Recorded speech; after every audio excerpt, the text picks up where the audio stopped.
بسم اللہ الرحمن الرحیم۔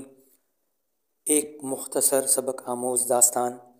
کسی بچے کے پاس ایک خوبصورت پرندہ تھا، وہ اسے بے حد چاہتا تھا، یہاں تک کہ رات کو سوتے وقت بھی پرندے کے پنجرے کو اپنے بستر کے پاس رکھ کر سو جایا کرتا تھا۔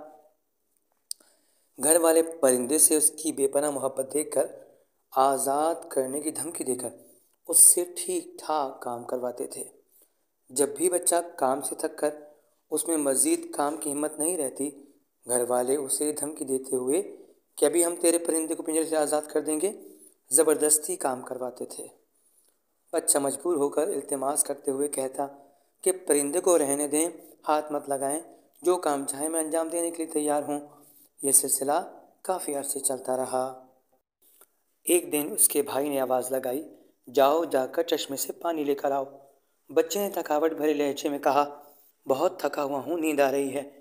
بھائی نے کہا، ابھی ابھی تیرے پرندے کو پنجرے سے آزاد کر دوں گا۔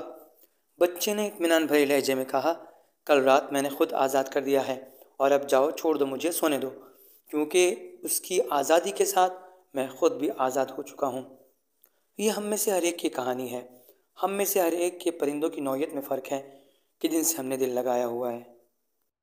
بہت سوں کا پرندہ پیسے ہیں، بعض کا قدرت، کچھ کے پاس ظاہری خوبصورتی اور جمال ہے، کچھ کے نزدیک ڈگریاں اور تعلیمی عنوانات ہیں۔